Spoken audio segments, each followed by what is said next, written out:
5, 4, 3, 2, 1.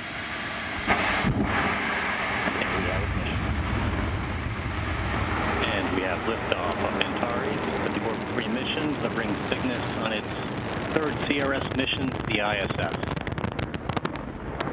Got main engines at 108%. Avionics power nominal.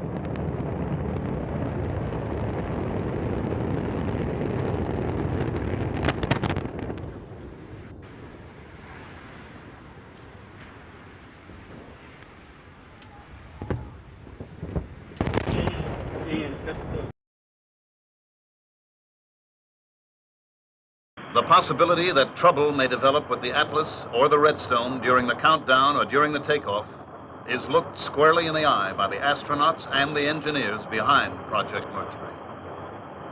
This booster was not a Mercury vehicle, but imagine the worst possible situation for the astronaut, that his capsule is now mounted on top of this Atlas. The escape rocket takes the capsule away from the booster.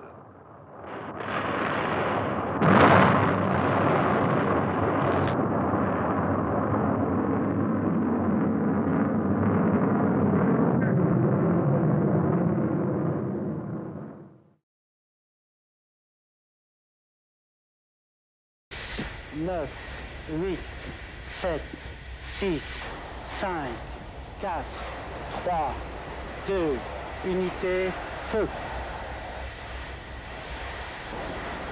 Allumage.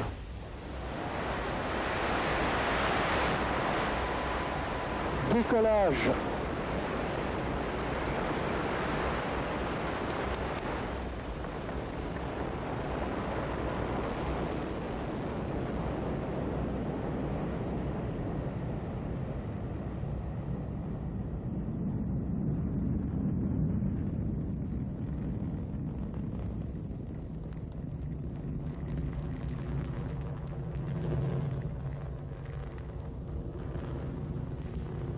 Tous les paramètres propulsifs sont normaux et la trajectoire est normale. 37 seconds into the launch, the onboard computers decided 501 was 90 degrees off course.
Successfully, and the flight proceeded according to plan for some distance. During this time, the missile was stable in pitch, yaw, and roll.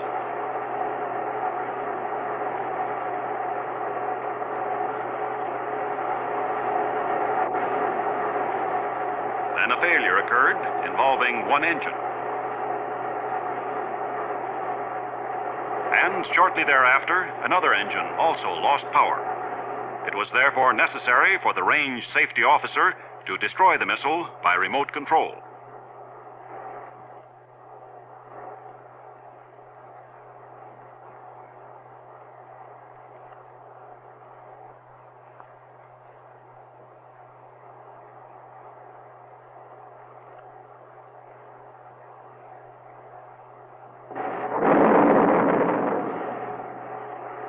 Debris from the missile fell on the test base and in the sea just offshore from the base. Nearly all critical components were recovered. These parts and data radioed to the ground during flight were studied to isolate the exact cause of the trouble.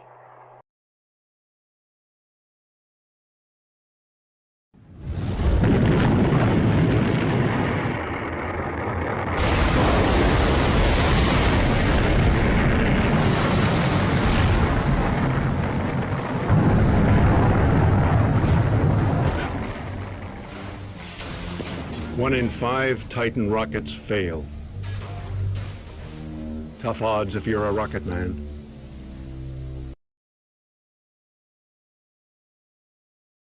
Minus 10, 8, 7, 6, 5, 4, 3, 2, 1.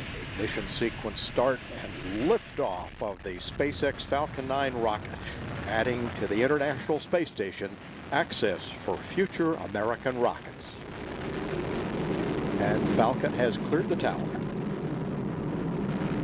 Stage 1 propulsion is nominal.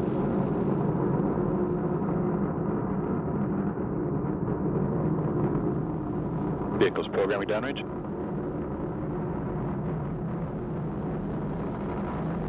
Stage 1 propellant utilization is active.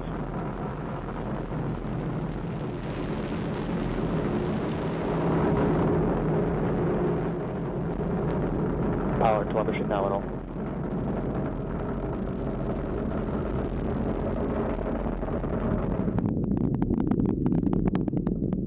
Power and telemetry remain nominal.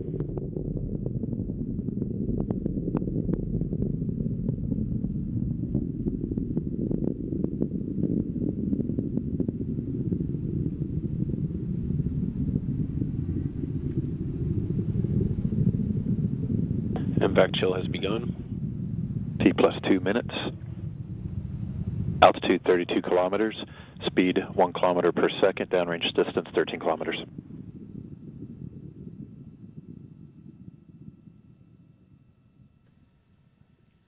Data coming back shows vehicle on course, on track.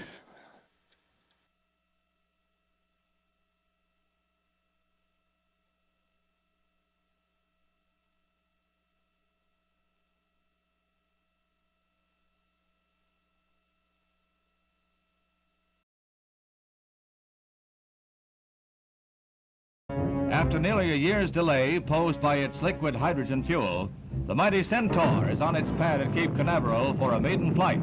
It is to be boosted into space by an Atlas for a 15-minute flight, a flight scheduled to study the performance of the temperamental hydrogen fuel. The Centaur is designed to put a payload of more than a ton on the moon or 1,000 pounds in the vicinity of Mars or Venus. The first few seconds of the shoot go without incident. The Centaur climbs to 30,000 feet, then malfunction.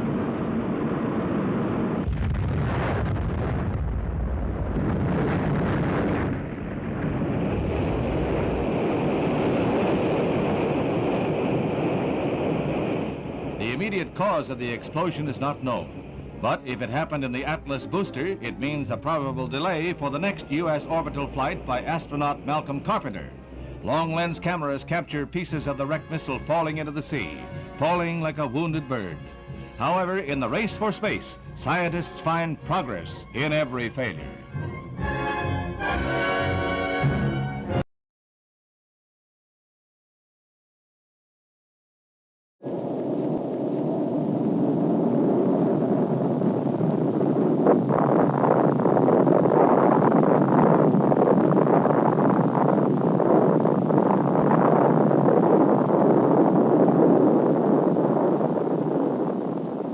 This is not a common occurrence. In this case, there were no human casualties. The catastrophe was not the result of individual carelessness, but it could have been. In a situation with human lives at stake, disaster is a potential, and lives are at stake, even your life, wherever toxic propellants are handled.